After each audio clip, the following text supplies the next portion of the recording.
தனது பக்தனுக்காக சமையல் செய்த மதுரை மீனாட்சி அம்மனுடைய திருவிளையாடல் பத்தி உங்களுக்கு தெரியுமா? மதுரை மீனாட்சி அம்மன் கோவில் மடப்பள்ளியில வேலை பார்த்துட்டு இருந்தவர் தான் சீனிவாசர். இவர் மீனாட்சி அம்மனுடைய தீவிர பக்தர்.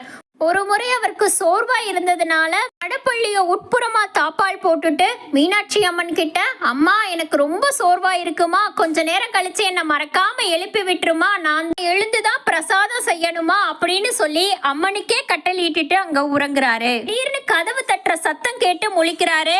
அப்போதான் தான் ரொம்ப நேரம் தூங்குனதை அவர் உணர்றாரு. அம்மா மீனாட்சி என்ன கைவிட்டுட்டேயேமா, நான் இப்ப என்னம்மா செய்வேன் பிரசாதத்துக்குன்னு புலம்பிக்கிட்டு கதவை திறக்கிறாரு. ராஜாவோட சேவகர்கள் எல்லாருமே, ஏன் அம்பாளுக்கு தீபாதாரணை காமிக்கிற நேரமாச்சு, பிரசாதங்கள்லாம் ரெடியா இருக்கா அப்படின்னு சொல்லி கேக்குறாங்க. உடனே சீனிவாசர் திருன்னு முழிச்சுக்கிட்டு நிக்கிறாரு.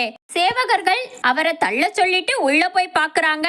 அங்க விதவிதமா வகையா பிரசாதங்கள் ரெடியா இருக்கு. சக்கரை பொங்கல், புளியோதரை, பால் சாதம்னு விதவிதமா வகையா செஞ்சு வச்சிருக்கிறத பார்த்து அவங்க ஆச்சரியப்படுறாங்க. இவருக்கோ ரொம்ப குழப்பமா இருக்கு. சேவகர்கள் எடுத்துட்டு போயிடுறாங்க. குருக்கள் அம்பாளுக்கு நெய்வேத்தியம் பண்ணிட்டு தீபாதரணை காட்டுறதுக்காக திரைய விளக்குறாரு. அப்ப அம்மனோட மாணிக்க முக்குத்திய காணல. இத பார்த்த குருக்கள், அம்மா தாயே என்ன சோதனை இது அப்படின்னு சொல்லி கத்துறாரு. ஸ்ரீனிவாசருக்கு இதையெல்லாம் பார்த்து ரொம்ப பயமாகிடுது.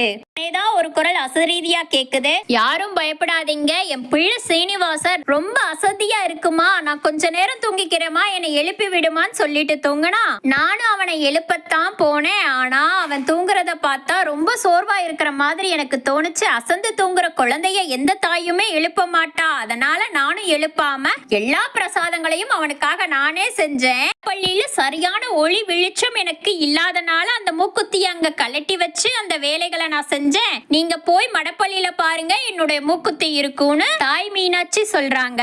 உடனே சீனிவாசர், அம்மா தாயே எனக்காக இறங்கி வந்தியாமா, எனக்காக நீ செஞ்சியாமா அப்படின்னு சொல்லி மன உருகி தாயோட கால்ல விழுந்து வணங்கி அழுகிறாரு. குழந்தைகள் கூப்பிட்ட குரலுக்கு ஓடோடி வரும் தாய் போல மீனாட்சி அம்மன் வருவாள் என்றதுதான் இந்த திருவிளையாடல்.